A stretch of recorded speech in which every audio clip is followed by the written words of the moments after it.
she asked. Can we stay friends with benefits until I'm sure about him? I cut off everything, friendship included. Now he's sure he doesn't want her either. I met Samantha during our senior year at Boston University, in one of those massive lecture halls where she sat 3 rows ahead, always raising her hand with confident answers that made professors smile. I was grinding through my civil engineering degree, spending nights in the lab testing concrete samples and designing bridge models, while she breezed through communications courses with dreams of becoming the next big broadcast journalist. We started dating after I helped her move furniture into her off-campus apartment, and she told me I had steady hands and a steadier heart, which should have been my first clue about how she viewed me: reliable, useful, safe. After graduation, most of our friends scattered across the country chasing opportunities, but Samantha landed her dream job at a local news station in Philadelphia, so I followed her there without hesitation. I had a solid offer from a major construction firm in Miami, the kind of position that would have launched my career with international projects and 6-figure potential within 3 years, but I turned it down because she looked at me with those wide eyes and said, "I can't do this without you, Blake. You're my person." So I accepted a lower-paying position as a structural engineer at a regional company in Philly, convincing myself that building a life with someone I loved mattered more than building skyscrapers in Florida. We found this modest townhouse in a historic neighborhood near her station, the kind of place with creaky floors and exposed brick that she called authentically charming, while I mentally cataloged all the structural issues I'd need to fix. I spent weekends renovating our bathroom, installing new lighting fixtures she found on Pinterest, painting the bedroom in the exact shade of sage green she'd seen in some influencer's apartment, while she filmed everything for her growing Instagram following about building a life from scratch. When she faced unexpected layoffs at the station 8 months in, budget cuts that eliminated half the junior staff, I watched her confidence crumble in real time. The migraines started immediately, debilitating headaches that left her curled up in our darkened bedroom for days, and suddenly I wasn't just her boyfriend anymore but her full financial support system. I picked up double shifts at work, taking on weekend consulting projects that paid extra, anything to cover both our portions of rent while she recovered and job hunted. The acupuncture treatments her doctor recommended cost $120 per session, twice weekly, and insurance covered exactly none of it, but I paid without complaint because watching her in pain gutted me. I even sold my cherished Ducati motorcycle, the one I'd restored myself during college, the bike that represented freedom and everything I'd worked for, because we needed 3 months of expenses covered and my pride mattered less than her stability. She cried when I told her, pressing her face into my chest and whispering, "You're my anchor in the storm, Blake. I don't know what I'd do without you." Those words became my mantra, the thing I repeated to myself during 60-hour work weeks and lonely evenings when she was too stressed to even talk. I believed we were building something unshakable, a partnership where sacrifices were temporary investments in our shared future. While she scrolled through job listings with increasing desperation, I was secretly meeting with a local jeweler, designing an engagement ring with a princess-cut diamond and custom engraving that read, "My Anchor," on the inside band. I'd opened a separate savings account she didn't know about, transferring $200 every paycheck, planning elaborate surprise dates for after she landed her next position, maybe a weekend in the Poconos, or that rooftop restaurant she'd mentioned wanting to try. I even practiced the proposal speech in my truck during lunch breaks, imagining her surprised face, her happy tears, the moment she'd realized that every hardship we'd endured had only made us stronger. Looking back now, I can see how pathetically naive I was, mistaking her dependence for devotion, her gratitude for love, her "you're my anchor" for "you're my choice." I was so busy being her stability that I never noticed she was already scanning the horizon for something more exciting to chase, someone who represented adventure instead of security, passion instead of consistency. But I didn't know that yet. I was still the devoted boyfriend, working myself to exhaustion, selling my possessions, planning our future, completely blind to the fact that she was already planning her exit strategy while I was planning forever. Samantha landed a better position at a digital media company about 4 months after the layoff, and I genuinely celebrated with her, taking her to that expensive steakhouse downtown and toasting to her resilience and new beginnings. The job seemed perfect initially, better pay, creative freedom, opportunities to build her personal brand, but something shifted in her almost immediately, like she'd been handed permission to become someone entirely different. She became obsessed with creating content for TikTok and Instagram, constantly filming herself talking about authentic living and finding your truth, while our actual life together grew increasingly hollow and performative. I'd come home exhausted from inspecting construction sites to find her setting up ring lights in our living room, recording the same 30-second video 12 different ways, asking me to be quiet because my footsteps were ruining her audio. Our modest townhouse transformed into a studio for her carefully curated fiction. She'd arrange books she'd never read on our coffee table, brew elaborate coffee drinks she'd pour out after photographing, even bought throw pillows that matched her aesthetic, but were so uncomfortable I couldn't actually sit on our couch anymore. That's when she started mentioning Ethan, casually at first, just another coworker's name dropped into dinner conversation, but the frequency increased until I could have written his biography from her stories. He was a creative director at a partnering advertising agency, apparently some hotshot who'd worked on campaigns for major brands, and Samantha described his rock climbing adventures in Colorado with this wistful tone that made my stomach clench. She showed me his Instagram profile one night, scrolling through photos of him dangling from cliff faces and posing in front of mountain vistas, saying, "This is the kind of person who really lives, you know? Not just exists." I looked at the screen, then at her, wondering what that made me. Someone who just existed, apparently, in my work boots and safety vest, building actual infrastructure while he took selfies on mountains. The physical changes started subtly enough that I convinced myself I was being paranoid. But engineers are trained to notice patterns and structural shifts, and Samantha was exhibiting both. She began wearing more makeup to work, the kind of dramatic contouring and highlighting she'd only done for special occasions before, and her morning routine extended from 20 minutes to over an hour of precision application. Her wardrobe transformed into expensive athleisure clothing, $120 leggings, $80 sports bras, designer sneakers that cost more than my work boots, purchases she definitely couldn't afford on her new salary but somehow kept appearing in our closet. I started noticing unfamiliar cologne on her clothes when she came home, not the cheap body spray from the gym but expensive masculine scent that lingered on her neck and wrists, and when I mentioned it, she'd claim it was from hugging colleagues or crowded elevators, with increasing irritation. The networking brunches started innocently enough. Sunday mornings she claimed were essential for building industry connections, but they began stretching into afternoons, then evenings, and once she didn't come home until almost midnight, stumbling in with flushed cheeks and elaborate explanations about spontaneous team gatherings. Our intimate life, which had always been one of our strong connections, became transactional and rare, with Samantha claiming headaches or exhaustion whenever I initiated anything, but I'd catch her scrolling through Ethan's LinkedIn profile at 2 a.m., studying his career trajectory like she was researching her future. I found myself trying harder to connect with her, planning surprise date nights to our favorite restaurants, suggesting weekend trips to reconnect away from her phone and work stress, even researching couples activities we could do together. When I proposed a simple camping trip to the Poconos, something we talked about doing since moving to Philly, she looked at me like I'd suggested we vacation in a dumpster. Camping, Blake? Seriously? You don't understand the creative industry's demands, she said, scrolling through her phone while I sat across from her with camping brochures I'd printed. I need to stay visible in these circles to advance my career. Ethan says networking is 80% of success in this field, and he should know. He's already where I want to be. Ethan says, Ethan thinks, Ethan believes. His opinions became gospel in our home while mine became background noise she'd acknowledge with distracted nods. I suggested couples counseling once, during a rare quiet evening when she wasn't filming content or texting furiously, and she actually laughed, not meanly but dismissively, like I'd made an absurd joke. Therapy? Blake, we're fine. You're just insecure because you don't understand my work environment.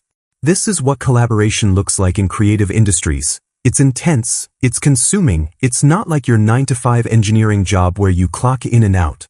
Her words stung precisely because she'd aimed them at my perceived limitations, making me feel like my stable career, my reliability, my consistency were somehow deficiencies rather than virtues. I started working later myself, partly to avoid the cold apartment where she'd film content or text Ethan, partly because losing myself in structural calculations felt safer than watching my relationship's foundation crumble. My coworkers noticed the change, asking if everything was okay, but I'd just force a smile and say Samantha was busy with her new career, which was technically true, just incomplete. The engagement ring sat in my sock drawer, the savings account growing slowly, the proposal plans gathering dust in my mind as I watched the woman I loved transform into someone I barely recognized, someone who looked at me with increasing impatience, like I was an obligation she was growing tired of maintaining. I couldn't pinpoint the exact moment I knew something was definitively wrong, but I remember the evening I came home early with her favorite Thai takeout, the pad see ew with extra vegetables she always ordered, and found her FaceTiming Ethan in our bedroom, laughing with her head thrown back in a way she hadn't laughed with me in months. She startled when she saw me, ending the call quickly and claiming they were discussing a project deadline, but her flushed face and defensive tone told a different story. That night, lying in bed beside her while she typed furiously on her phone with her back to me, I felt the truth settling into my bones like concrete hardening. I was losing her to someone who represented everything I wasn't. Spontaneous, adventurous, creative, exciting.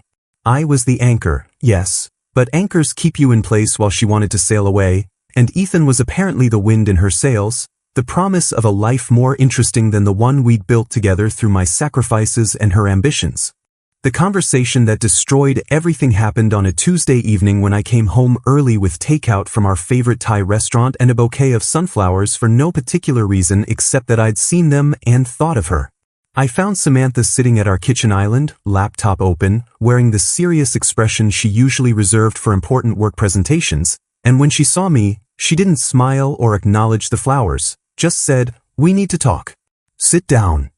The way she said it, clinical and prepared, made my heart drop into my stomach, and I set down the food containers with hands that had suddenly forgotten how to function properly. She took a breath, the kind people take before diving into cold water, and said, "I've been exploring a connection with Ethan for the past 2 months. We've been seeing each other, and I want to officially pursue where this relationship could go, but I don't want to lose what we have either." I stared at her, my brain struggling to process the words that sounded English but made no sense in any reality I understood. "What exactly are you saying, Samantha?" My voice came out steady, which surprised me given that my entire world was tilting sideways. She reached across the island like she was going to take my hand, but I pulled back instinctively, and hurt flashed across her face like I'd rejected her instead of the other way around. "I'm saying I've developed feelings for Ethan, real feelings, and we've been exploring them physically and emotionally. Those work conferences I went to in New York and Boston? I was actually at boutique hotels with him, and before you get angry, this is me being honest with you, which is more than most people would do."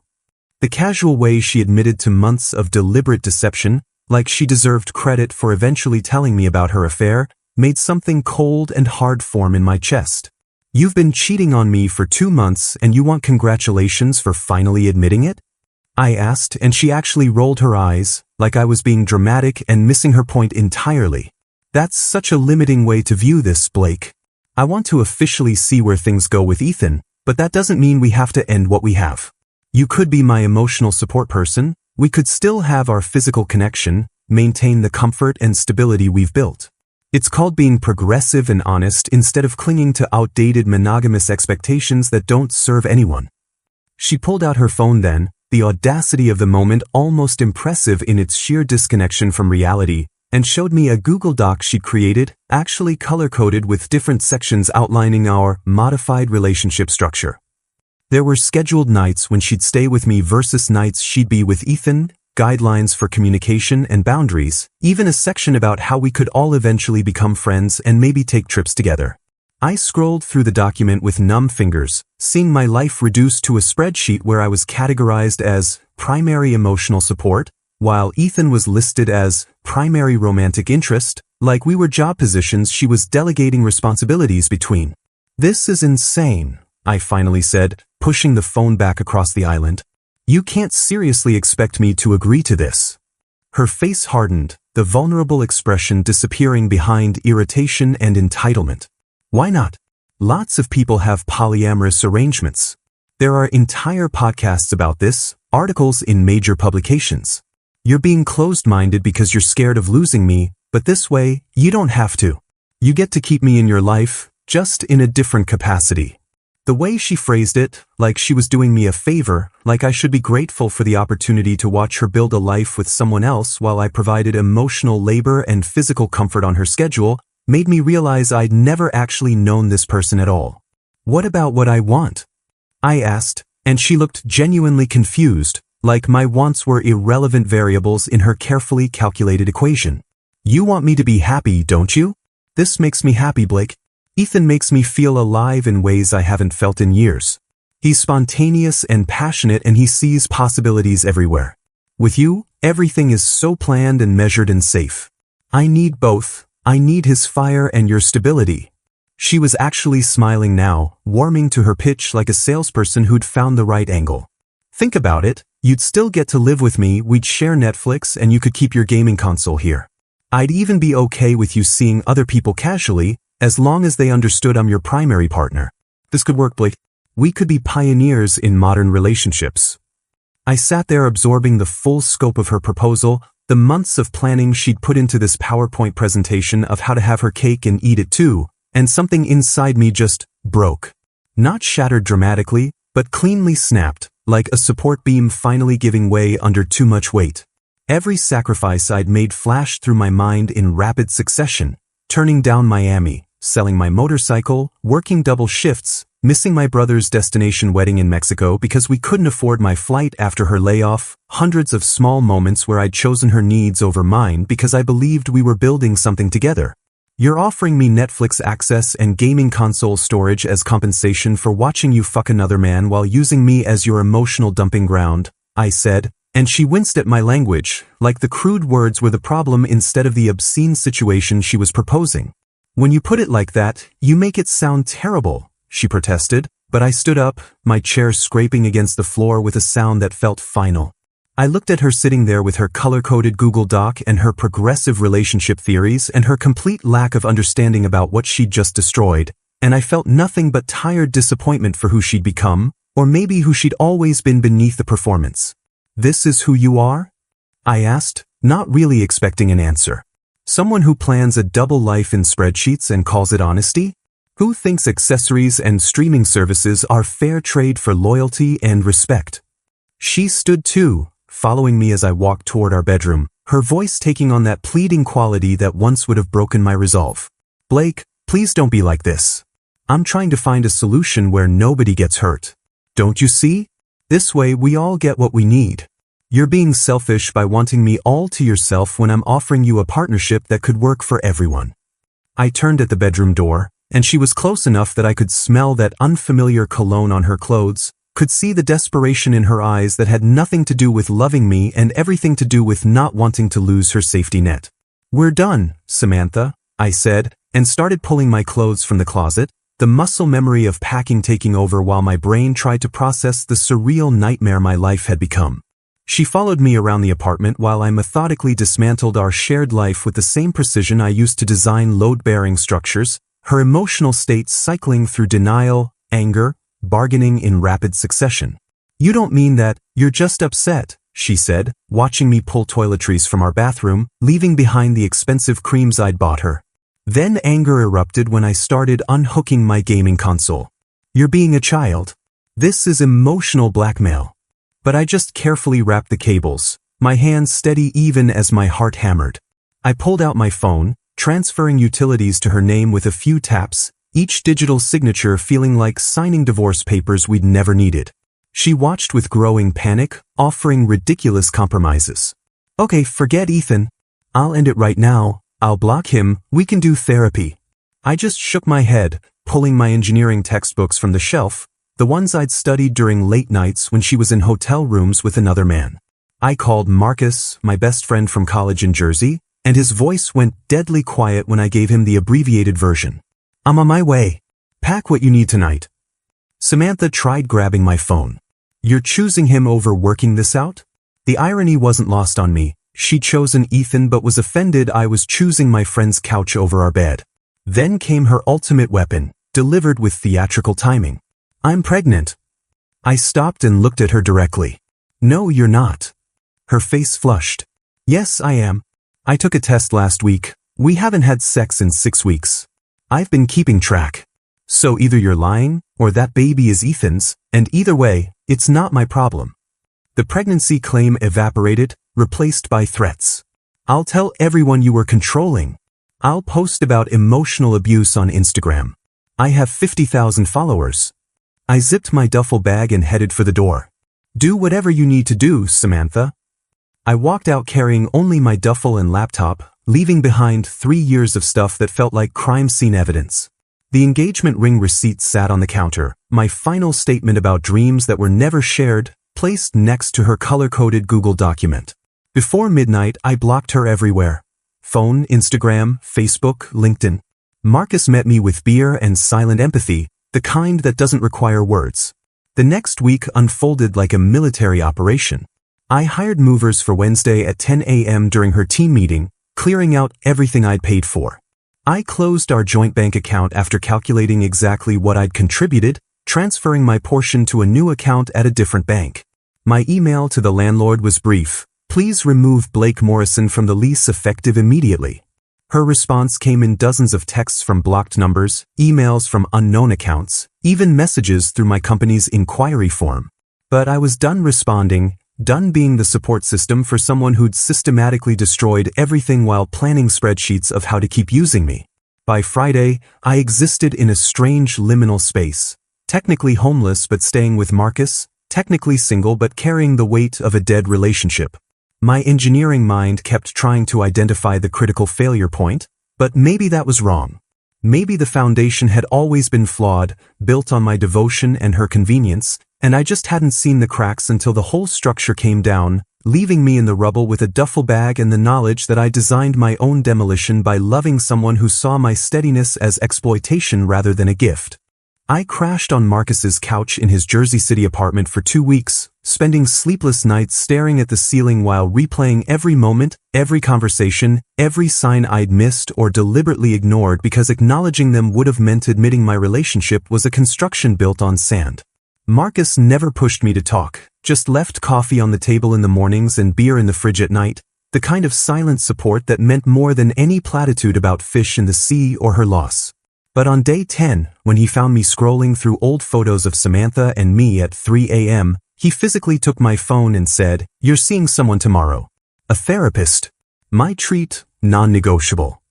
Dr. Patricia Chen specialized in betrayal trauma, and during our first session, she asked me to describe what I'd lost, and I broke down describing not just Samantha but the future I'd imagined, the wedding I'd planned in my head, the children's names I'd considered, the life I'd built in blueprints that would never be constructed. She listened without judgment, then said something that shifted my perspective. "You're mourning the death of your investment, Blake. That's valid. But consider, would you pour more concrete into a foundation you knew was cracked?" The answer was obvious to any engineer, and slowly, I started redirecting that energy into rebuilding myself instead of mourning what Samantha had demolished. I threw myself into work with renewed focus, volunteering for the challenging infrastructure projects I'd previously avoided because they required travel or overtime that would have conflicted with Samantha's needs and schedule. There was a bridge renovation in Reading that needed structural assessment, a shopping complex foundation in Allentown with critical issues, a highway overpass project that required weekend site visits. I took them all, losing myself in calculations and load assessments where the only variables were mathematical and predictable. My supervisor, Tom Chen, noticed the change immediately, calling me into his office after I'd submitted my third major project proposal in 2 weeks. "Blake, whatever's going on in your personal life, I'm sorry, but professionally? This is the engineer I hired 3 years ago. The one who was hungry and brilliant before he got comfortable." He paused, choosing words carefully. "We're expanding the Austin office, need a senior structural engineer to lead the team. It's yours if you want it, 20% raise, relocation package, chance to build something from the ground up. Austin, Texas, 2,000 miles from Samantha, from our shared haunts, from the ghost of who I'd been when I was busy sacrificing myself on the altar of her ambitions." I accepted before he finished explaining the benefits package. The physical transformation began deliberately, a reconstruction project with myself as the subject. I joined an early morning running group that met at 5:30 a.m. in Liberty State Park, pushing my body until my mind was too exhausted to replay conversations or wonder what Samantha was doing with Ethan. The runners were a mix of professionals and retirees, and nobody asked about my story. They just ran beside me through the pre-dawn darkness, their presence a reminder that forward motion was possible even when your legs burned and your lungs screamed. I cut my hair into a sharper style, shorter on the sides with enough length on top to look intentionally styled rather than accidentally disheveled, and the barber commented that I looked 10 years younger without the stress weight I'd been carrying in my face. My wardrobe underwent complete renovation. I donated everything Samantha had influenced me to buy, all the safe neutral colors she preferred, and rebuilt with clothes that felt like me, structured button-downs in deep blues and charcoals, well-fitted jeans that actually looked intentional, a leather jacket I'd wanted for years but never bought because she said it was too edgy for your personality. I even took an improv comedy class at a community theater in Hoboken, forcing myself to be spontaneous and vulnerable in front of strangers, learning to laugh at my own awkwardness and embrace uncertainty as creative opportunity rather than structural failure.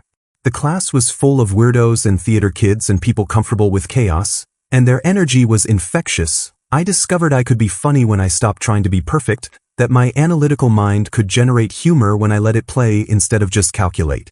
During therapy, Dr. Chen helped me process how Samantha had weaponized my reliability, treating my consistency as boring rather than valuable, my planning as controlling rather than caring, my stability as a given rather than a gift I chose to give.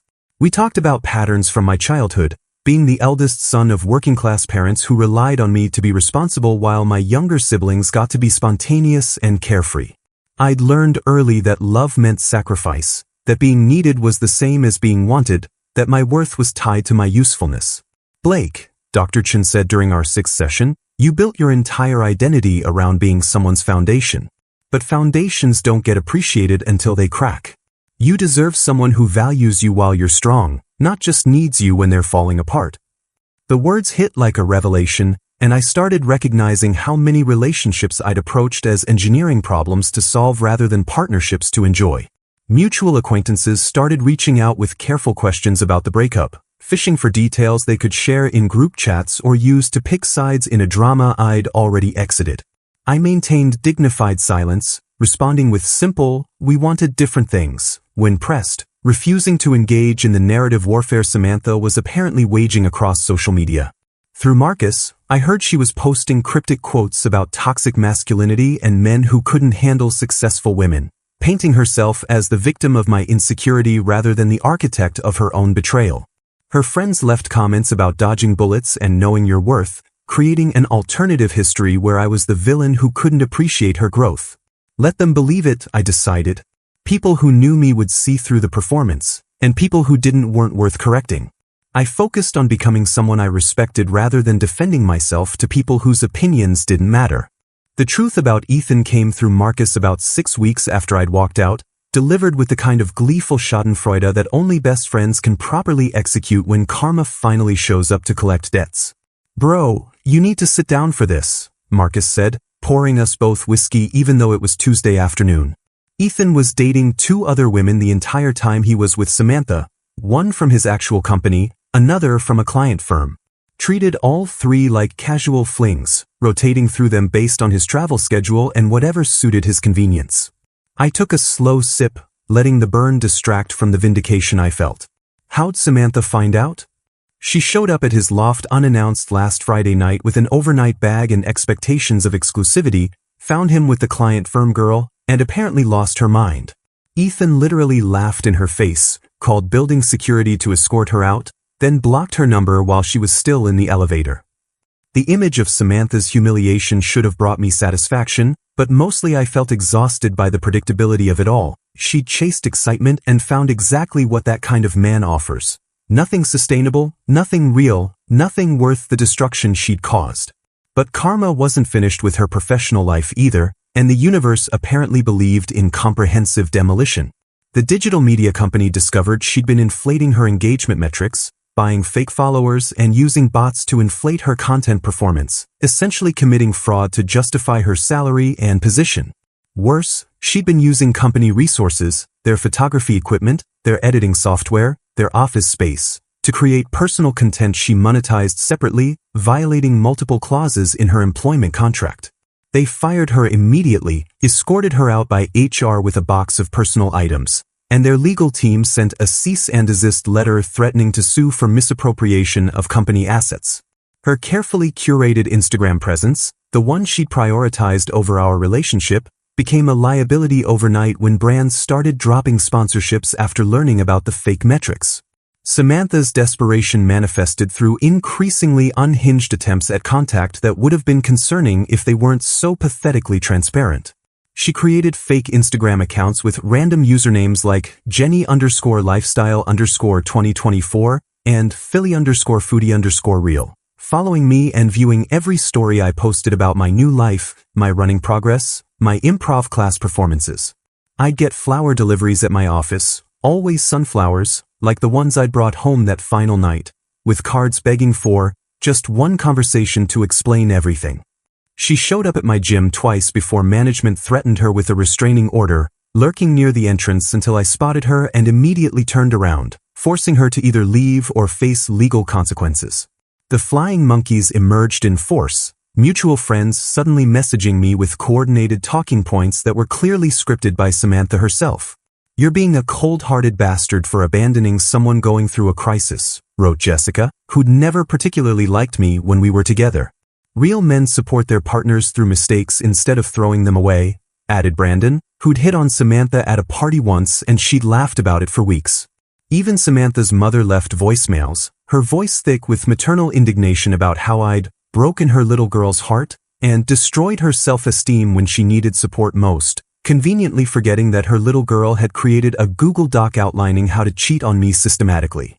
The most ridiculous attempt came through LinkedIn, where one of Samantha's former coworkers posted a long essay about men who can't handle successful women and emotional unavailability masquerading as boundaries, never naming me directly but including enough specific details that anyone who knew our story would recognize the target. The post got dozens of supportive comments from people who didn't know the full context, creating this narrative where I was the insecure boyfriend who sabotaged her success rather than the partner she'd betrayed and tried to demote to emotional support accessory. I didn't respond to any of it, not the flowers, not the fake accounts, not the flying monkeys, not the LinkedIn essay. Engaging would only feed the drama she was trying to create, give her the attention she craved, validate her delusion that I was still invested in our story. Instead, I focused on my Austin transition, apartment hunting virtually and coordinating with my new team, building excitement for a fresh start where nobody knew me as Samantha's ex-boyfriend, but just as Blake, the senior structural engineer leading the expansion project. 8 months post-breakup, I flew back to Philadelphia for Marcus's engagement party at a waterfront venue in Hoboken with Manhattan's skyline glittering across the Hudson like a promise of better things ahead.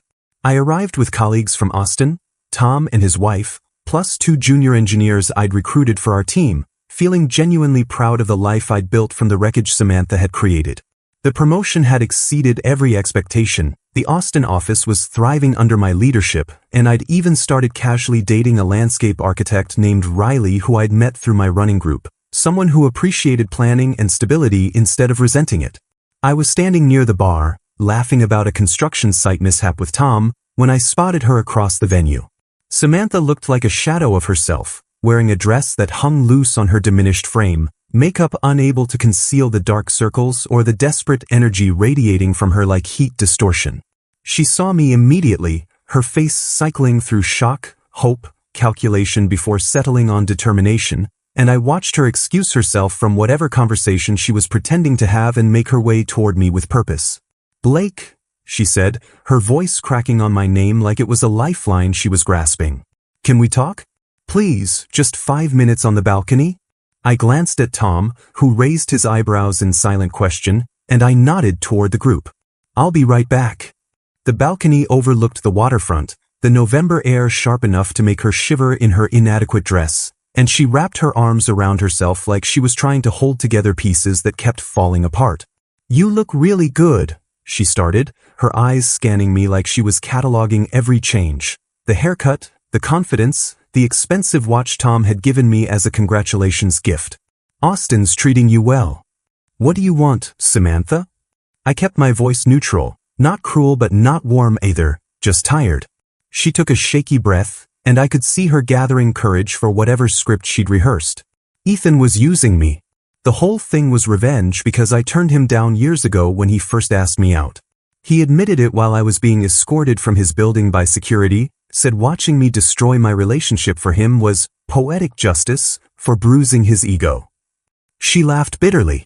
I threw away everything real for a lie, Blake.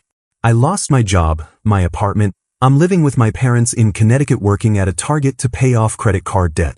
Everything's gone except this moment, this chance to tell you that you were right about everything. I let the silence stretch between us, watching tears start their predictable journey down her cheeks, mascara creating dark trails that she didn't bother wiping away. I'm sorry doesn't begin to cover it, she continued, her voice breaking completely now. I was selfish and stupid and I took you for granted. You were everything, stable, loving, dedicated, and I confused that with boring because I was too immature to recognize the difference between excitement and love. Ethan made me feel alive, but you made me feel safe, and I was too foolish to know which one actually matters. She dropped to her knees then, right there on the balcony, grabbing my hands with cold fingers that trembled. Please, Blake, give me another chance. I'll never take you for granted again. I'll spend every day proving I've changed. I'll sign any agreement you want, go to any therapy you choose. I'll be the partner you deserved from the beginning. I looked down at her kneeling there in her ill-fitting dress with desperate eyes and running makeup, and I felt nothing except mild discomfort at the public display and distant pity for who she'd become. Gently but firmly, I removed my hands from hers and stepped back. Samantha, you wanted the benefits without the commitment. I chose to give you neither, and that decision gave me back my self-respect. Her face crumbled, hope dying in real time. That's it?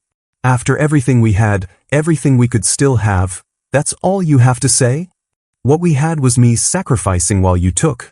What we could have is you learning from this experience and becoming someone worthy of an actual partner. But that partner won't be me. I turned to walk back inside, then paused at the door. And for the record, you didn't throw away stability for excitement. You threw away someone who loved you for someone who used you. There's a difference. I left her there on the balcony, crumbling against the railing with sobs that probably looked dramatic against the Manhattan skyline, and I walked back to my colleagues, to my new life, without looking back. Tom handed me a drink and said quietly, "You good?" "Yeah," I realized. "I really am." The story concludes 6 months later with me genuinely thriving in Austin, promoted again to regional director, dating Riley seriously and talking about buying a house together, while Samantha's social media has devolved into vague posting about narcissists and hard lessons learned. According to Marcus, she's still with her parents, still working retail, her dreams of broadcast journalism and influencer fame buried under the consequences of choices she made when she valued flash over substance, excitement over devotion, possibilities over commitments.